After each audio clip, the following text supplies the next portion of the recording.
بسم اللہ الرحمن الرحیم۔ السلام علیکم۔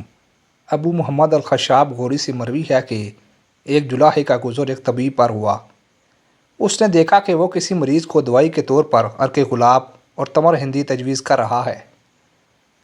اس نے کہا، کون ہے جو اس کام کو عمدگی سے کر سکے؟ یہ جولاحہ اپنی بیوی کے پاس آیا اور اس نے کہا کہ میرے لیے ایک بڑا امامہ بناؤ۔ اس نے کہا، تو اس امامے کا کیا کرے گا؟ اس نے کہا، میں تو اب حکیم بنوں گا۔ اس کی بیوی نے کہا، تو ایسا مت کر، لوگ تمہیں ماریں گے۔ جب لوگوں کو تو جان سے مارے گا تو لوگ تمہیں ماریں گے۔ اس نے کہا، یہ میرا اٹل فیصلہ ہے۔ آخر کار بڑا کپڑا باندھ کر طب شروع کر دیا۔ پہلے دن جا کر بیٹھا اور لوگوں کے لیے دعائیں تجویز کرنا شروع کر دیں اور کافی روپے کمائے، اور کئی دن ایسا کرتا رہا۔ پھر آ کر بیوی سے کہا کہ میں روزانہ ایک گولی بنا لیتا ہوں اور ہر بیماری کو وہی دیتا ہوں۔ دیکھ کتنا کما چکا ہوں۔ اس کی بیوی نے کہا کہ یہ کام چھوڑ دیں۔ اس جولاحے نے کہا، ایسا نہیں ہو سکتا۔ ایک دن ایسا ہوا کہ ایک باندی کا گزر حکیم صاحب کے مطب کی طرف سے ہوا۔ اس نے دیکھ کر اپنی مالکہ سے کہا کہ جو کہ سخت بیمار تھی، میرا جی چاہتا ہے کہ نیا طبیب تمہارا علاج کرے۔ اس ملکہ نے کہا کہ اس کو بلاؤ۔ چنانچہ یہ حکیم تشریف لے آئے اور حال یہ تھا کہ اس بیمار کا مرض تو ختم ہو چکا تھا، صرف کمزوری باقی تھی، مگر دوسرے حکیم یہ سمجھ نہیں سکے تھے۔ اس جلاحے نے تجویز کیا کہ ایک مرغی بھون کر لاؤ۔ وہ لائی گئی اور مریض نے خوب کھائی، اور 3-4 دن تک ایسا ہی کیا تو ضعف جاتا رہا اور وہ اٹھ بیٹھی۔ پھر تو اس کی خوب واہ واہ ہوئی۔ آہستہ آہستہ یہ خبر بادشاہ تک پہنچ گئی۔ بادشاہ نے اس کو بلا کر جس مرض میں مبتلا تھا اس کا اظہار کیا۔ اتفاقیہ طور پر اس نے ایک ایسی دوائیں تجویز کر دیں جس سے اس کو فائدہ پہنچا اور بادشاہ ٹھیک ہو گیا۔ اس کے بعد بادشاہ کے پاس ایسے لوگوں کی ایک جماعت آئی جو اس جولاحے کو جانتی تھی۔ انہوں نے کہا کہ یہ شخص ایک جولاحہ ہے، یہ کچھ نہیں جانتا۔ بادشاہ نے کہا کہ اس شخص کے ہاتھ سے مجھے صحت ہوئی اور فلاں عورت کو اسی کے علاج سے صحت ہوئی۔ یہ میرا تجربہ ہے، اس کے خلاف میں تمہاری بات تسلیم نہیں کروں گا۔ انہوں نے کہا کہ ہم تجربہ کرانے کے لیے اس کے سامنے مسائل رکھتے ہیں۔ بادشاہ نے کہا، ایسا کر لو، اور انہوں نے کچھ سوالات تجویز کرائے۔ اس کے لیے اس جولاحے نے کہا، اگر میں ان مسائل کے جوابات تمہارے سامنے بیان کروں گا تو تم جواب نہیں سمجھ سکو گے، کیونکہ جوابات کو وہی سمجھ سکتا ہے جو کہ طبیب ہو۔ لیکن اگر تمہیں تجربہ ہی کرنا ہے تو اس طرح کر لو۔ کیا تمہارے یہاں کوئی بڑا شفا خانہ ہے؟ لوگوں نے جواب دیا کہ ہاں۔ پھر اس نے کہا کہ کیا اس میں ایسے بیمار ہوں گے جو مدت سے پڑے ہوئے ہوں؟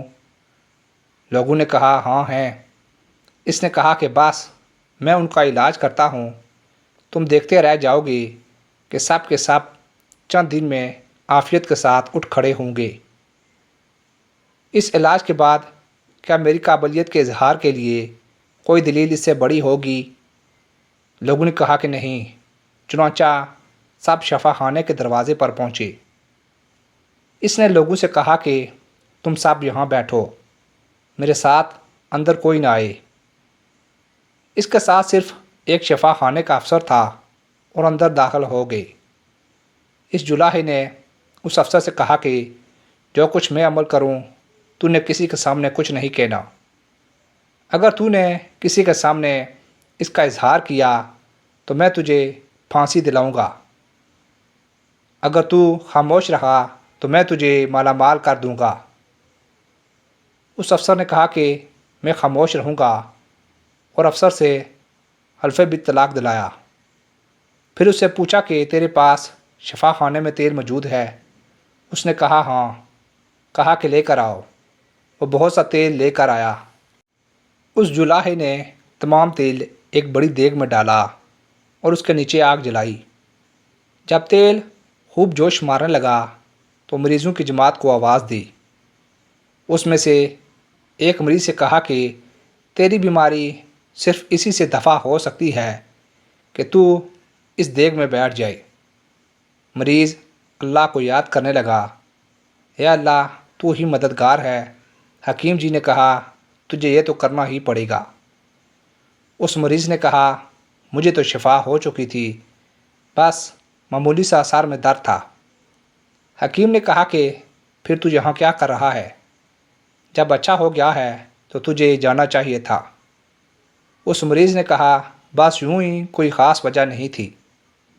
حکیم نے کہا تو چلا جا اور لوگوں سے کہتے جانا کہ میں تندرست ہو گیا۔ وہ یہاں سے نکل کر بھاگا اور لوگوں سے کہتا گیا کہ میں شفا یاب ہو گیا ان صاحب کی آمد سے۔ پھر دوسرے مریض کا نمبر آیا، اس سے بھی ایسا ہی کیا گیا کہ تیری بیماری صرف اسی طرح دور ہو سکتی ہے کہ تو اس دیگ میں بیٹھ جائے۔ اس نے کہا اللہ اللہ، جی میں تو تندرست ہو گیا ہوں۔ حکیم صاحب نے کہا اس میں بیٹھنا ضروری ہے۔ اس نے کہا کہ میں تو آج شام کو واپسی کا ارادہ رکھتا ہوں۔ حکیم نے کہا کہ اگر تجھے شفا ہو چکی ہے تو چلا جا اور لوگوں سے کہتے جانا کہ میں اچھا ہو گیا ہوں۔ اب یہ بھی نکل کر بھاگا اور لوگوں سے کہتا گیا کہ حکیم صاحب کی برکت سے مجھے صحت ہو چکی ہے۔ یہ حال سب کا ہوا، یہاں تک کہ سب حکیم کا شکریہ ادا کرتے ہوئے رخصت ہو گئے اور بھاگتے چلے گئے اور حکیم کی شہرت ہو گئی اور مخالفین شرمندہ ہوئے۔